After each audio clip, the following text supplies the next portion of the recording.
Welcome to A Celtic State of Mind. My name's John Dykes, and as always I'm joined by Kevin Graham. Hello there. And today we're joined by ex-Celt Bobby Petta. Welcome to the show, Bobby. Hello. And we're going to be speaking about your illustrious career. You were at Celtic Park under quite a few managers, and we'll talk about the differences between them. Yeah. But before that, I was looking at your previous career before you came to Celtic Park, and I noticed that you were at Feyenoord at the same time as a certain Henrik Larsson. Yes. What's your memories of Henrik back then? The memories of back then is that he came to Feyenoord, and a week after he came, I went on loan to RKC. But within that week, we did key ball session, and it was a small circle, and he bloody nutmegged me. And I never forget that. The week after, obviously, I went on, but he's a good player, man. Obviously, everybody knows what he's done at Celtic, but and after that, but I said at Feyenoord, he was more of a right-sided winger or midfield player. He wasn't. I think not many people were really sure where to play him, but you could see that he had talent. You know what I mean? And obviously his hair that always stood out, you know. That was his kind of signature, wasn't it? It was, yes, it was indeed. David Winner wrote a book called Brilliant Orange, and it was a story of Dutch football. Yeah. And he mentioned in the book that he reckoned that Feyenoord played in a different style from all the other Dutch teams. Do you think that's true? Or do you think... He says Feyenoord or Rotterdam didn't actually embrace total football in the early 70s, and going forward he says Feyenoord were always single-minded of what they were going to do. Well, you think about it. See, Feyenoord is a team, is a club, and it has... It's, you know, you think about it, you got the big port there, Europort. It's a big port, big harbour, stuff like that. So it's working class. And you know, they just... The motto is... actually speak louder than words, basically. If I literally translate it, it is no words but deeds or you know, like actions, and that's what Feyenoord is renowned for. We don't talk about it; we show what we will be all about, as opposed to Ajax, who are very arrogant, a bit cocky. You know, big city, a lot of money. A bit of flair too, and that's a big contrast. But obviously they play total football, because that's what they had. But Feyenoord was different. Feyenoord was always hard working. Wasn't maybe as fluent at times as Ajax, but I don't know. To single out Feyenoord that it was different from total football. I think there's a lot of teams out there that play different styles. Maybe the system is very similar. It's just the way you execute it and the way you play it. I think Ajax stood out because they had that flair. Feyenoord was always a bit more power, hard work to get the result. A bit more robust. But you know, Ajax was totally different. So to say that Feyenoord was a team that played differently. There were a lot of other teams that played differently too, you know what I mean? And I think that kind of represents the area where they're from as well, as a club. Because if you go down south to the east and south of Holland, it's totally different. It's very calm and quiet. If you go to north, it's farmers. It's also a different mentality. If you go to Den Haag, it's a tough mentality. It's very similar to Rotterdam, and it's similar to Amsterdam. You got to be streetwise, you know what I mean? It's a different attitude. It's like London is London, it's not England. You know what I mean? Paris is not France, it's Paris. It's got their own kind of thing going on. And now Feyenoord is roll up our sleeves. Yeah. We've got good players, but you know we'll battle. You know what I mean? Most of the time. One of the figures from Feyenoord's history who had played in 2 European finals, 2 World Cup finals was Wim Jansen, of course. Yeah. But the funniest thing is that when I was a youngster, I was scouted to go and join Feyenoord at 13 years old, and that's when me and Giovanni van Bronckhorst we kind of got together and in the same team, and we grew up throughout the youth ranks. That was 15, 16. I signed my 16. I signed my first contract.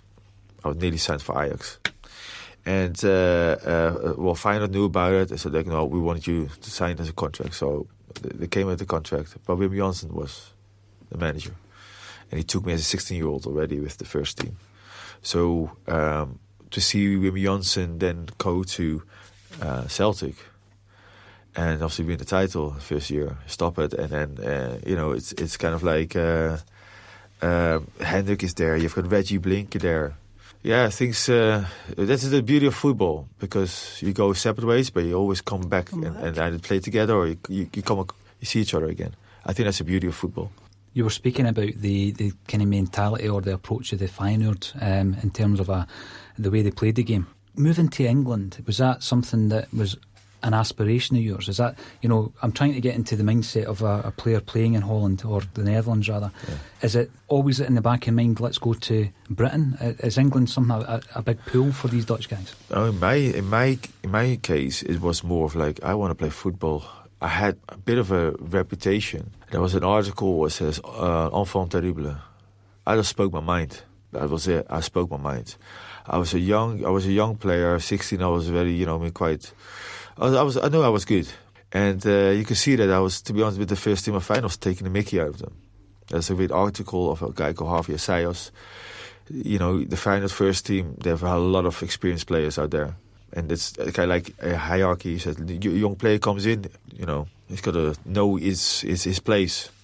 I just took the mickey until they go, poof, we start kicking him. And then Wim van Hanegem, who was the manager, did nothing. Because it's like, well, this is a bit of old school. We've got to see now what he's made of, Billy. You know what I mean? So yeah, but with Feyenoord it was not easy, because you're good, but then it becomes here. What are you gonna do? Mm-hmm. So for me, it was more like, okay, I went on loan, came back. They said I was gonna come back to the first team. I didn't. They put me in the reserves. There was a change of management. They started also to do the Ajax style of football. I'm like, we are Feyenoord, man. We don't play like. But there's a lot of changes going on. So they put me in the reserves, and then all of a sudden, I started kind of lost my way a bit. I'm like, what am I doing? John Metgoed used to play for Nottingham Forest as well. Big time player. He actually was my manager at the reserves, and he asked me a question, Bobby.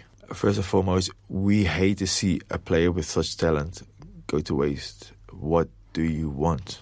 Because the way you're going, you're not going to make it. And I broke down then, and it made sense.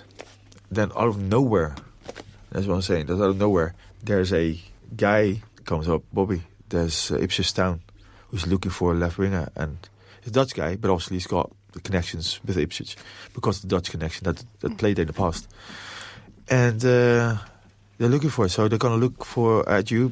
You play against Volendam, and so they're going to watch you. I played the worst game ever. My agent at the time goes, if they sign you, if they want you still, my God, this is a gift. And I did. A meeting in Amsterdam. My agent at the time was Uncle Cor Costa, who's the father-in-law of Johan Cruyff. He was my agent, so we sat there and we got David Sheepshanks and George Bailey were there. It was not much of. It was an escape. It was a lifeline to go and play football again, away from Holland, where I kind of said things that I really had to get used to the way the football worked. It's a bit of the old school, I mean, you're young, you just don't speak. You just have to let you learn, you listen, you work your way up. So for me, when I had to go to when Ipswich came, that was basically like a gift for me. But my first day was terrible. We had to do it was a Cooper 12-minute run. It's funny, with two groups. We had to do 10 laps at least. I did 8.5. And I had, it's 8.5. And you had, Bobby, you all right? I said, I'm okay. So stamina for me was bad. I thought I was fit. I wasn't fit at all. And that's the thing that as a player from Holland, with the ball, not a problem. And I should have known already that the fitness level of the British football is high. Now, if you can get to that stage, and you know you already got, the football brain and the technical ability, but if you can get the stamina and the fitness, and put it all together, you can make things happen. And that's what happened after the first year. First year was terrible, but I learned a lot. I kind of started to forget about the people who were kind of negative. I started focusing on the negative things, and I just kind of got myself focused again on what I needed to do. I knew what the pre-seasons were like, what was required, and as soon as I understood that was it. And same with Celtic. First year, but with that experience that I had with Ipswich, same thing. I think I've signed for 4 years. I'm not going. I'm staying. So for me, going to England, there wasn't much. That was the only option for me to continue playing football. Basically, to cut a long story short, but that's it. You know what I mean? I had no other choice. I wanted to go, and that came out of nowhere, and just it had to happen. So here we go. How did the move to Celtic come about? You were in the final year of your contract. That was it. And did you turn down a move to Barnsley? Was it Barnsley? I think there was a few people actually, a few clubs. Even the Hearts were actually interested too. I remember that. And then obviously that was in the papers. Celtic were interested. Now Tony Mowbray was the captain of Ipswich at the time, and as we all know, he knows a lot about the club. So as we're sitting on the pitch, doing some stretching and stuff, and people were talking about it, and they're like, "Bobby, listen, I'm not saying if you are going there, but if you do go there, you will realize this is a different story. This is different than an East Anglian derby when you got 20,000 fans in the stadium. This is 60,000 people in the stadium, but you represent a whole, a lot of other people. They're all over the world. So Celtic is not just a club; it's a big club with a big support." And I was like, okay. But obviously, you don't really realize how big it is until you actually are there. Now, I got a phone call from Kenny Dalglish, Sir Kenny Dalglish, as you say, and he says, "Well, Bobby, it's Kenny Dalglish." I said, "I'm straight away." I'm like, "Okay, hello, Mr. Dalglish. Bobby, we'd like to have you here at Celtic for 3 years. 3 years or 4 years." And he goes, "This is how much you will earn." I go, "Speak to my agent." I don't deal with these kind of things, you know what I mean? I was kind of overwhelmed. I was just walking on the street in Rotterdam. As soon as I came back to Ipswich, and I actually opened the door, put my cases down. Phone call, "Bobby, you got to go to Glasgow." So I did. We stayed in what's now the DoubleTree Hilton at the Cambridge Street. I stayed in that one, and I went there and signed it, and it was quite easy to do. You know what I mean? I find it quite interesting. Did you only speak with Kenny Dalglish? You didn't speak with John Barnes before he signed for Celtic? I spoke directly with Kenny.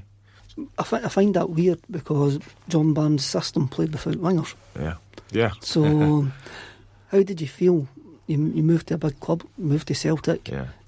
One of the biggest moves that you're ever going to make in your career. Yeah. Then you get to the club and you find that a Liverpool legend with no managerial experience, then says, "I don't play with wingers." Yeah.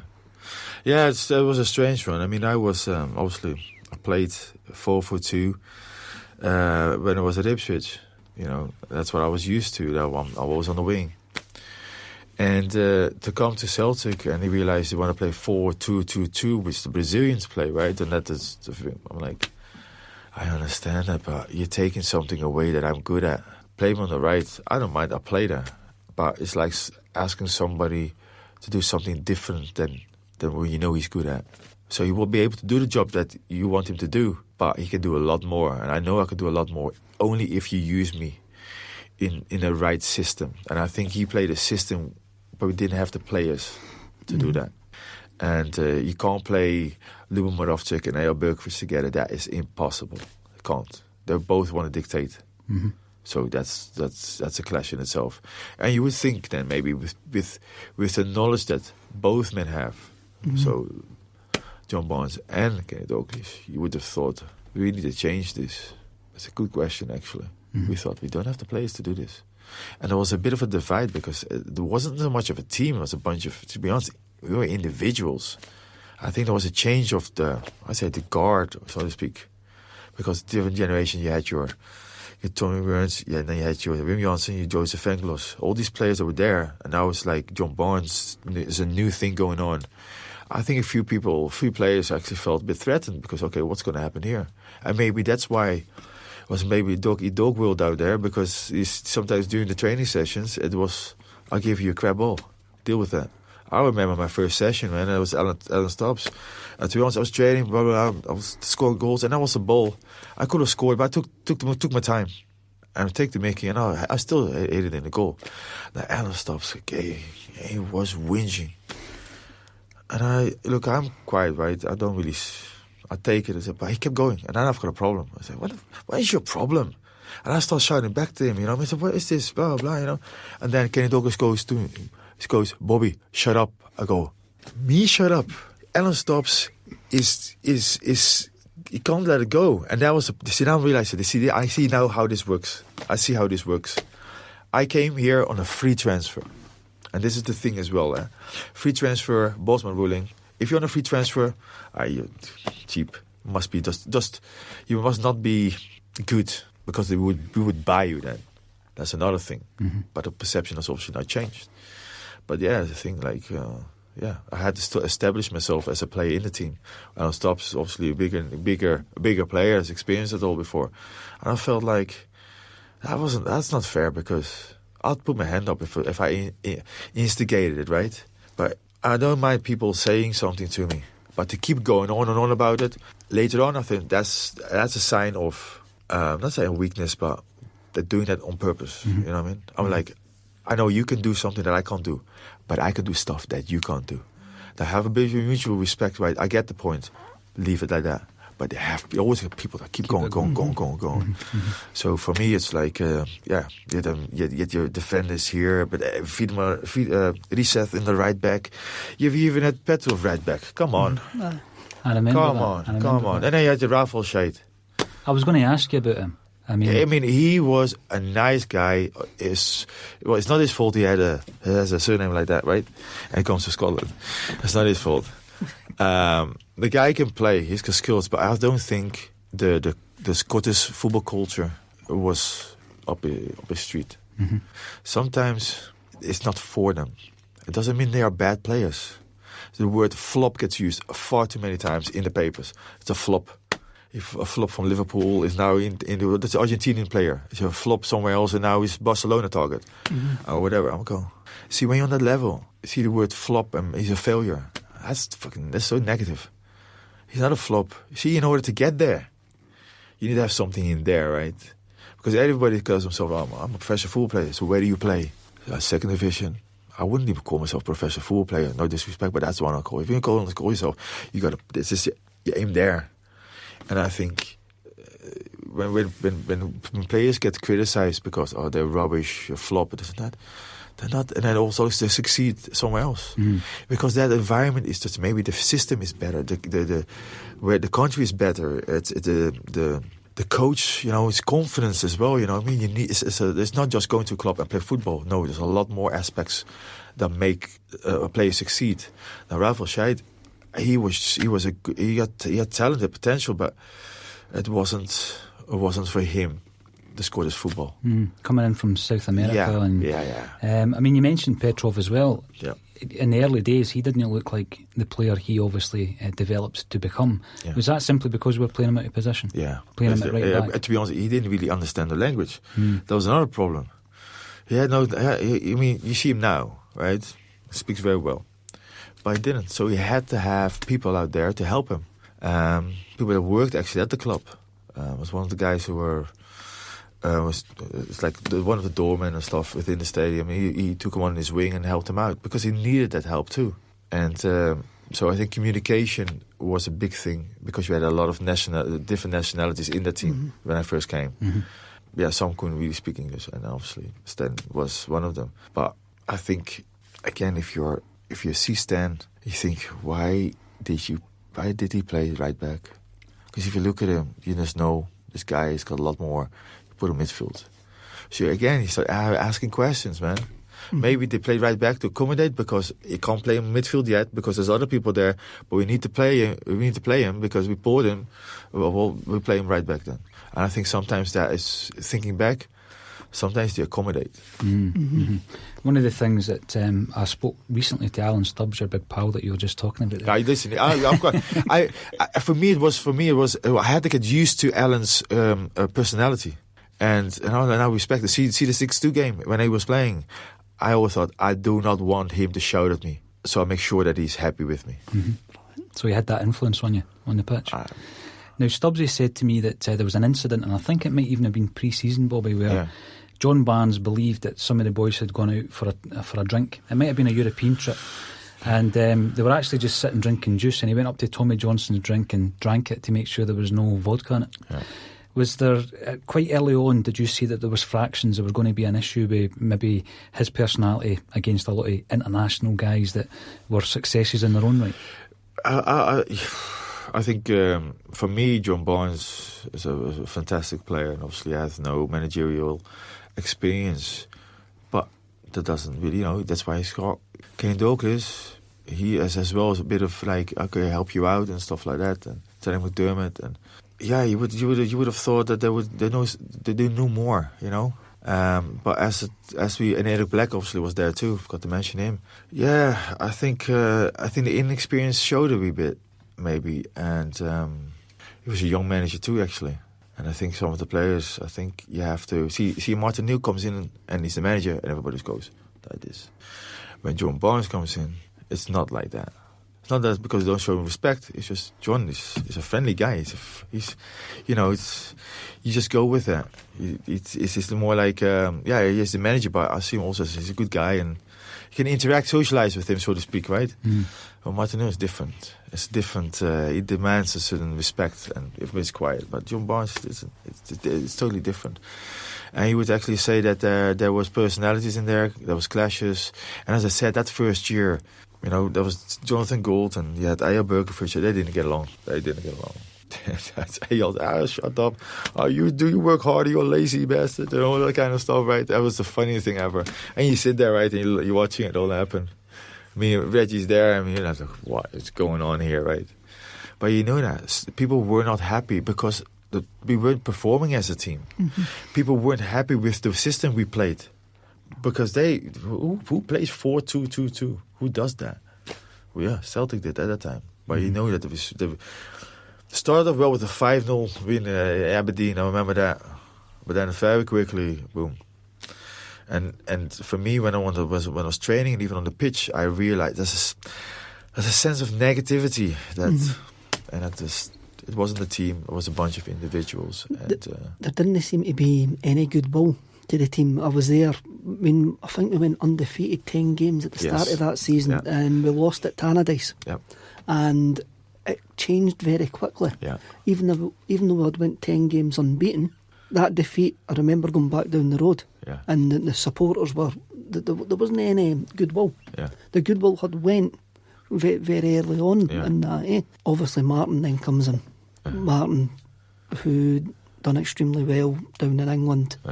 Did you know that the club was going up a level at that point then? For me, as a player then, I just thought, new manager comes in, new chances, like the thing with Ipswich. Forget about the players who were a bit of negativity. I'm not going to name names, but there was a few. They all left when Martin Neal came. They left. And then Martin Neal did a good job because he did his homework, had a look, and realized, okay, no. See, we have a team of players, and a person can be really good, but if he's not a team player or he's a bad apple, bad apple, it has an influence on the energy levels and the cohesion and the team bonding. It's not there then. So you want to make sure that the people who want to play for you and are a positive influence on the team and on everybody, you want to have them. But there was certain people, you question about certain individuals. They were kind of they were doing things just kind of maybe to annoy John Barnes at the time. But Martin Neal, he didn't have that. It just straight away. I think we all seen him on TV and how he spoke.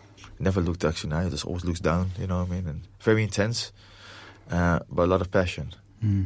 And I think everybody knew that, right, okay, I might not have had the best season in the first season, whatever, with John Barnes and Dalglish. However, there's new chances. Let's go out and just train hard, work hard, and then see what he does. Luckily enough, he changed the system, thank God, 4-4-2 and 3-5-2. And finally, I could just go and express myself. And that basically was it. I think a lot of players were just happy because it was a formation we played that we could play it. We understood it. 4-2-2 is difficult. What do you want us to do here? There's no wings. Mahi and I know it's on the right, but it could be Jack or whatever. They cannot go up all the time. It's too narrow. Especially Rangers, they're attacking us over the wing. I mean, I've seen Dick Advocaat and Bert Verlingen. I know them from the Dutch national football team. They were my coaches too. National team of 13, 14, all the way up to 18 and stuff like that. So I know how they work. So again, you're asking questions about how you play 4-2-2-2-2 and when 4-2-2-2 and then you realize, well, why would you play AL and Lubo? I understand a bit of trial and error, but no, it's too narrow. With the knowledge that they have, you'd have thought, that's a big no-no. It's interesting you mentioned the Dutch contingent at Ibrox. Yeah. I remember one game at Ibrox we got beat 4-2 and Ian Wright scored for Celtic. Was it Berkovic or Ian Wright scored first? Somebody scored first. And Paul Lambert got carried off. Yeah. With teeth. With the teeth. We were absolutely destroyed that day. Yeah. We were 4-2 flattered us that day. And to get from that point to the following August, running out of Celtic Park for that game. Yeah. I mean, if somebody would have told me that when I was in Ibrox that game, I'd have went, aye, right. Yeah. What, you smoking, mate? Aye. But it's true. It is true. And see, for me, after that first year, see that game. I was in the stadium at Ibrox, and I was sitting with the supporters. I watched, and I was like, I can see where to go wrong. I was just like, I wasn't very pleased, because I was getting a lot of stick from both set of supporters, man, the Rangers and Celtic fans. I was me going out and about in Glasgow. I need to put my head down because I was scared that I was going to get something. Again, that's part of playing football here in Glasgow for a big team. Yeah, nothing goes unnoticed. They see everything. Do you know what I mean? And if you are doing badly, you know about it. And when Martino came, new chances, as I said, and this all started with the pre-season because Tommy Burns was still there, and we were in Denmark. And then he came, and it was everything started to kind of fall into place with those games against Copenhagen. Then it's against another team, and then obviously against Fulham. Sunderland, all these teams. When I finally got into my West Ham for it as well, because I thought, okay, you've got Di Canio, focus, Bob, focus. And I just want to play football and stay. But the only way for me to be able to do that, to showcase what I can do, is to keep it simple. To do your job first. Don't get annoyed with anybody else. Do your job first. Do what you're good at. And what Tom Burns says, Bobby, when you got the ball, go forward. Set your stall out. Knock it past the right back. Because that's what the fans want to see. See all these passes go back is negative. Once you want to see positivity. You're out there, right? Okay, I'm going to knock past you. Okay, if you get a throw in, a corner or whatever, they'll love it. Because they know you want to make something happen. And once you realize that, Bobby, then it will be easier for you. Because this is really up to you because you're a creative player. So for me, I was all kept in my head. It's like, okay, let's go. And you know what's funny enough is? This is the same advice I was given by Brian Hamilton when I was at Ipswich. Run all over him, Bobby. Run all over him. Run riot. And that is exactly, this is weird. That, and next thing with Tommy Burns, the same thing. And I lifted it was confidence. And that I missed. And Martino was very good in giving people confidence with maybe 5 minutes of chat. Well, you talk about confidence. Thinking of the 6-2 game, you were on fire that day. Yeah. I was, it was not too bad. God, what can I say about that one? It was my first Old Firm game, mind you. Chris Sutton's first game, the manager's first game. Having seen quite a few from the sidelines and being on the losing end, to have go there on the pitch, and then I remember when we actually came out, and I had a smile on my face because it was a beautiful day. Suddenly I was like, nah, we are not going to lose this, come on. We're not going to lose this one. We've got this. And so the huddle, and Henrik always comes over to me, right? Focus, you know what I mean? You can do this. All right. Okay. So I have a lot of respect there, right? And obviously the first goal went in. And we went back celebrating, we went back to the halfway line, and I go, I am knackered. Look at this, 1 minute, 15, 20 seconds, whatever. I'm like, wow, this is great. I'm tired. But it was a great start. But also, prior to that, before that goal, I looked around, and I was like, Fernando, me, no one else. I was thinking, this is a big mistake. They should know better. As a bit of I think it was that they, because I don't know. I think they forgot the Bedflingers should have known. Like I was up there. I might have gone, side trip to go back to a big club again, like Celtic, and actually there's like, and you play me the way I felt against Fernando with no one around to give him backing. I just knew. I said, I'm gonna utilize this space that I'm getting, and I went short, went over the top, blah blah blah. Everything seems to be just falling into place. But it was the hard work that I put in before that made me play that way. It was the focus that I had to, for example, right? For instance, I use golf. At that time, I used golf things a lot. When you play golf, you play a crab ball. You go. Shit. It will affect you for the rest of the game. You can still make par if you have a go off, but you can still go up and down. So if you have a few bad pars, it doesn't matter. Switch off. 5 seconds. Think about it. Switch off. Next one. You can recover. So with that mindset, it's forgot about it. Learn from it. You can recover. I'll done it. Back to position. I was coaching myself. Working position. Okay, go. Right. Okay. Bad ball doesn't matter. Win it back. Because the fans want to see that too. You want to see a bit of heart and that sort of thing. You can have a bad game, but if you show heart and you've done everything, the fans will they're all right. Listen, they didn't play the best games, but he really worked hard, worked his socks off, and I respect that. And it took a bit of time to kind of find it, but that game was just, this is the hard work that I put in beforehand. We had seen the potential of Henrik Larsson, and then obviously there was the setback, his broken leg in the November. Yeah. When O'Neill came in, it reinvigorated him. How pleasing was that for you to see her? He was back quicker than scheduled, man. Mm-hmm. And that shows his fitness levels, his determination. He was something special. It was something special.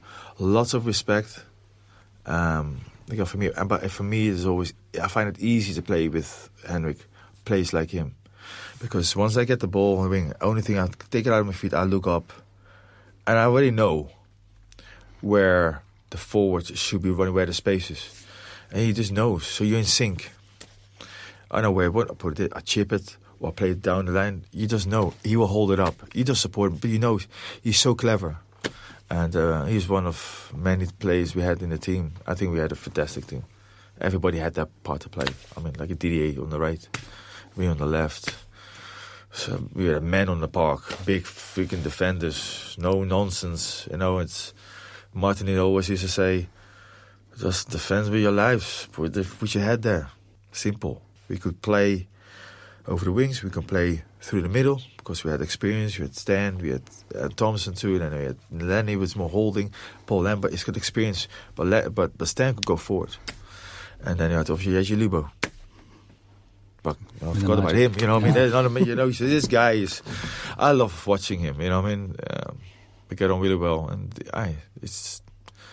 we had a team of everybody, even though the ones who maybe didn't start every time, they were just as important, and they all had something to give, I mean, everything back that 6-2 was fantastic. And what a turnaround. I mean, I think we lost the league by 20 odd points the previous season. Yeah. We go out and win a treble. One of the big names that came in was Chris Sutton. What did he bring to the dressing room? A dry sense of annoying humour. He's not changed then. No, this is what he is like. When you see him 1-on-1, he's all right. Or when he's in his audience, he gotta watch for the sarcasm. But that's him. But he's a good guy, man. He came from Chelsea, right? And then So people probably say, "Oh, it's a flop there." What a flop, man! You know what I mean? I hate that word. Okay, now it goes. So he's not the flop anymore because now he's playing in Scottish League. No, man, he's a good player. And it takes a manager and an environment to kind of lift him. And you know, Blackburn is one champion. You know, won the Premier League. So for that, to play, and we had a big, strong striker who could put himself about. Now we got Henrik, who plays off the shoulder, makes runs. But the thing about that is, see, when they say defending starts from the front, and he was one of those players, and you can see it in that 6-2 game. Everybody was boom from the beginning. Chris Sutton cracking out his first goal, then it's the 6-1 as well. But just again, he was a typical striker, big, but he had movement that we needed. And Martinu had a good eye on what he wanted, and I'm glad that it turned out the way it did. I remember he's got a lovely family. I don't know how many kids he's got. I've got a 5-side, 6-side team. I know he's got a farm somewhere. I think people were complaining about the fact that he's got all kinds of. It was a kids farm, right? It's like there's dogs, there's sheep, there's goats, everything is there, right? It's just him. I like Chris. I like Chris. He's not maybe everybody's cup of tea, but when you get to know him, man, he's what you see now on TV. He's like winding people up. I find it interesting that you says, just to rewind a bit, when you walked out for the 6-2 game, you smiled. You knew that you were going to win. Yeah. There was another game later on that season, a League Cup semi-final at Hampden, where you done a great bit of skill down the bottom of the pitch, and Claudio Reyna and Michael Moles ended up getting sent off. Yeah, that's correct. Did you just have that confidence that any time you were going on the pitch to play Rangers at that point, that you were going to get a result? See, there it was so tight, right? So close. So you had to be on. You had to be on the ball. And whether you come on as a sub, which I did in the second half, you know what you need to do. But also know that Claudio Reyna for me is a tricky player, man. He's a grafter, and he's quite quick. He's a decent player, really decent player. So for me, when I came on, I knew I had to step it up. And so when I got this ball and I went past him, I just knew I couldn't, because when he came, you can see how I jumped. I went like this, and then everybody came involved. When you play against Rangers and you know it's a tight, could go either way, you have to step it up. And they come on, but we just knew that we have a good team. So there's a confidence again, and I got hacked. I got a few times, but it's a good thing because it shows you that's the only way for them to stop you. I mean, Bob Malcolm, I got a ball, played it in between. Yeah, it's confident. And then I went to the crowd. I think I did to the crowd like that, and I think Dick Advocaat wasn't really happy. And I don't care. I don't care because I'd never forget, because he's best mates with Joe. I know how it works. You know what I mean? Dick was not happy, but who cares? You know what I mean? There was a big, massive Dutch contingent in Glasgow at that time. Did you socialise together? Did you? Yeah, we did. We have lots of respect for one another, and again, when they know me from when I was 13 or 14 years old, and you're actually not there, and I become a professional football player on a high, if not the highest, highest level, and you're the coach from that. That is, if you think about it, that's quite special. Because it's not for everybody. Mm-hmm. And it is not for everybody. Because everybody who wants to be a football player aspires to play on that highest level and play European football, play a massive club. Yeah, it's not for everybody. And that's why you need to say, well, am I lucky? Yes. But also means that you had something that other people didn't have. So in a way, you kind of... You're good. You're good without sounding big-headed. Mm-hmm. Because I know that it is not easy to get there, and to stay there is even harder. And there's so many players out there who want to do the same thing from different countries. But I think therefore the Dutch system really helped me. Mm-hmm. And also the education that I got at Ipswich helped me too, to kind of push myself back to that level where I always wanted to go, because that's what I wanted to be at, and I couldn't think of anything else that I would do if I wasn't a football player. Probably bin man. Yeah, probably that. But I got the chance and I made it, and I always knew what I was capable of doing. And you guys don't know this, but as I said, there was an art school, Enfant terrible. Now, there was a guy who read it, and he had to make. He was studying, and he had to make a report or a video. So, and he had an interview with me, and I went to Amsterdam, and I was playing with Kluivert. Every Tuesday we were playing. It was a key ball session.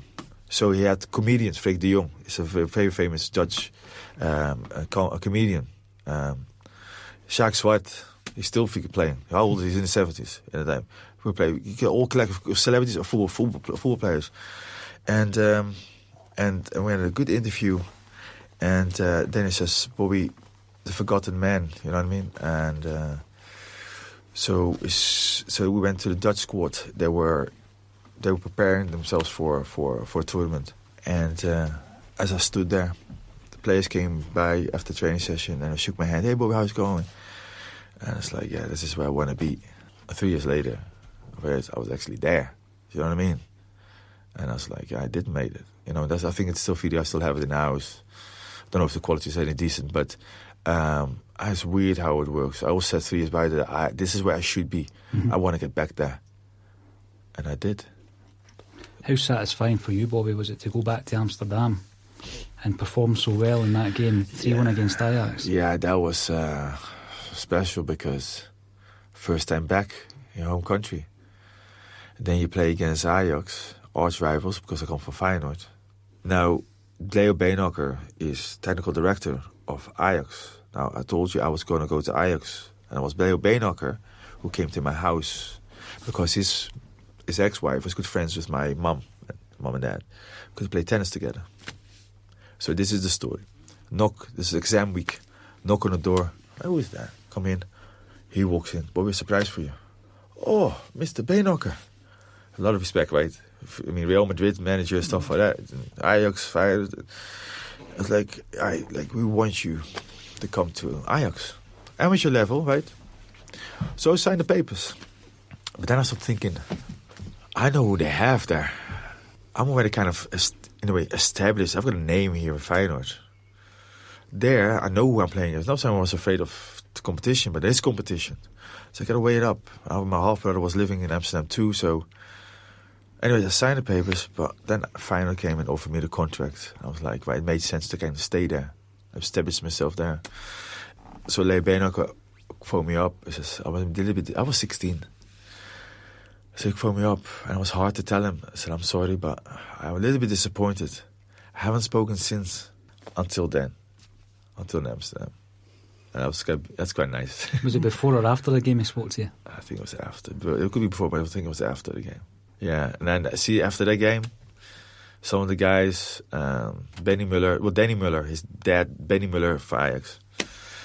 He played with me at RKC. He came and said, Bobby, you get picked for the Dutch national team. I said, I don't know. He said, listen, if they don't pick you for the Dutch national team, I'll freaking eat my soul. You know, there's no way, because we were sitting with all of them. You play really well. And so for me, yeah, it was great because of Leo Beenhakker. There's a bit of history there to go, and then my family was there, sitting amongst Celtic fans. I had people from my background, ethnic background, who I haven't seen in ages. They were there too, and I know some are Feyenoord fans, or some are Ajax fans. A lot of them are Ajax fans. So again, it's like, you know, it's good. You give you a bit of a boost. But the thing was as well, I don't know if you know, but we played against Kilmarnock, and I pulled up with a hamstring problem. Now, I had my physio, Rens Wijzenbach, who comes from Richard Smith, who's an infamous physiotherapist who helped Dave Beckham when he had problems with his ankle. He had Richard Smith, and he paid a lot of money because he's that good. Come up to the hotel, sneaked him in, and he gave me treatment from, what did we finish dinner? Maybe from 9 o'clock to about 3 o'clock in the morning. And it was those machines. It was elbows, forearms, pressure points, acupuncture, you name it. And Then, day of the game, just got into the stadium. Bobby, I says, yes, Gaffer. How are you feeling? He says, I feel good, Gaffer. Okay, you'll play. I said, okay, how are we talking? Because there wasn't sure whether I would play or not because of that. So I was happy, and when I started, and he scored the goal. That for me is like, when I look back at that, right? It's like I knew ball coming. I just knew I put myself in a position, and as soon as I was like a split jump, boom, like you do in tennis, poof, adjust, control the ball. As soon as I control the ball, I knew already what I was gonna do, poof, because everybody hits it low. Then I like to curl it, and if you see it in slow motion before I hit the ball, Sutton is already like this, and that's great. That's we played phenomenal football. We didn't give many chances away. They had some chances, but that's the way it goes. Well, we played good football, because in the papers prior to that, they obviously talked about Scottish League is a Mickey Mouse league, blah blah blah. Co Adriaanse was obviously manager at Ajax. Obviously, he's kind of like a strange character. Well, it used to be a teacher, so I don't know what's wrong with teachers. They have a certain way of doing things, right? Very much of an authority. You got to do it this way and that way, right? You've still got an affinity with Celtic, and the support, and part of that is that you represent the Celtic greats on a regular basis. Can you tell us a wee bit about getting involved in these games and what they entail? I got involved with was Bernie. Bernie's kind of introduced him by a colleague, and he said he wanted to do something, getting former players, both sides, to play. And I was like, okay, I'll. But it's good because it's an opportunity. It gives fans an opportunity to go and play with some of the players who have worn the shirt and who they've seen every week, and who maybe were one of the favourites. There's an opportunity to be in the dressing room, have that experience, and I play against the other team. And what's this now? We won 6 games, 5-1, we won 5, and we lost 1, which was my fault apparently, according to Frank McGarvey, right? Okay, it's not about the defenders; it's about the defensive midfield players. They weren't there, but it's a good setup. It's a good day out, and I really hope that more people will come, because Bernie goes out of the way to keep things for the kids as well, because obviously the young ages and stuff. So for them to watch a full game, that's obviously attention span sometimes. So you make sure that there's bouncy castle stuff there for the kids, and he does it the right way. He does it the right way, and he's a very fair and wants things to work. We've played mainly in Ayrshire, I think, haven't we? But it's good though. Give them home advantage. It doesn't matter. But it's just nice because we play on grass. We only play a handful, maybe one or twice on AstroTurf. But it's good to play on grass, which should be. Mm-hmm. It's good to see fans be there with you in the dressing room. It's like I could have been a player, sort of thing. You know what I mean? That's good for them more than anything else. It is for me. It's not about us. It's more for a lesson. We want to give you an experience. We will help you, and they just want to make sure that at the end of it, they are entertained and they are pleased and they want to come back. Yeah, it's a great day, as I said. So we've got good players with good personalities too. Even on the other team, I think my very favourite is Marvin Andrews. Marvin is just always a smile on his face, right? You have other players. You got obviously Alex Radar. So he's very aggressive, and obviously he's a winner. Different characters, but that's part of Celtic versus Rangers. That's that. It's not just the game, even though it's it's former players and fans. It's more than that, but it's just nice when you win. When you're winning 5 games, definitely. And how else does Bobby Petta keep busy these days? Well, I keep myself busy doing personal training. This for basically for everybody, right? And I'll tell you what, you should wear a black t-shirt. This is Muslim. I'm joking. And actually, I'm not joking. It's actually true, right? It's black. That's why Bernie wears black too.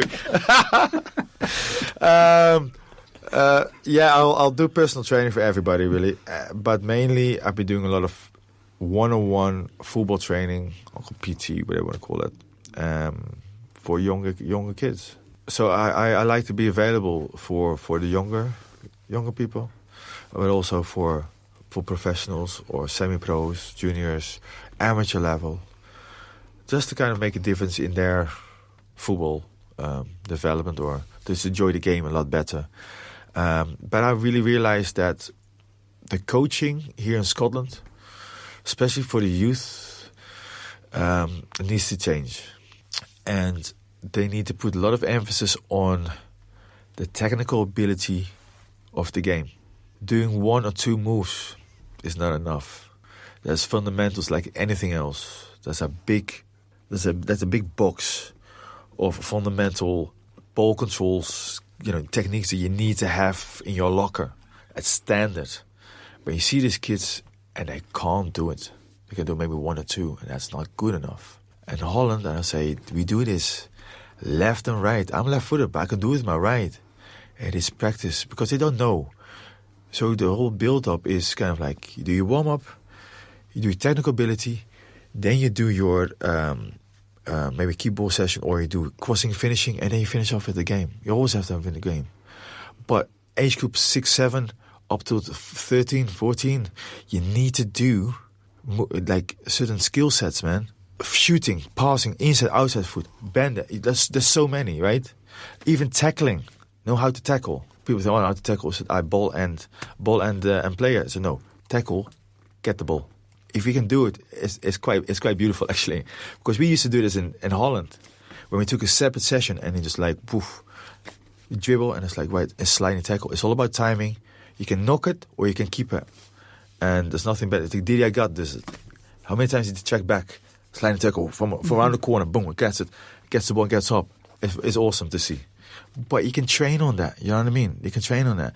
So what I do comes from here, and I only do things that I've been brought up with. And a lot of times, as well with kids, it's up here. Like, it's confidence. Mm-hmm. And I think a lot of times when you go to the football fields, there's no disrespect, but you got parents shouting and coaches shouting and. Mm-hmm. Shouting, okay, but what's the message you're sending across here? And I think that I like to understand the kids and understand, because I used to be, I don't like people shouting, like I said, with non-stops. I'm not like this. Why? I did nothing to you, But you need to get used to that. And it's like, as a coach or as somebody with experience, it's okay to make mistakes. Doesn't matter. I give you positive criticism. You do this wrong, but work, keep going. It's okay, and I like it, and I think that's one of my strongest points, if I to say myself. But I love doing it. It's rewarding. I'm not a miracle worker, but I like to make a difference, put a smile on kids' faces. I think that especially when they're very young. The older guys, a lot of it is in there, and apart from that, I do a bit of DJing now too, and I like that. I like being creative. I guess that's the thing. I always like music. So when kids are at school or people are working and I've got time off, I like to be in the studio and spin some tunes, some tracks, and that's what I like to do. I give it a go, let's put it that way. It's got to be fun, but I give it a go. Excellent. Bobby, thanks very much. Thank you for having me. A pleasure, Bobby. It's a pleasure.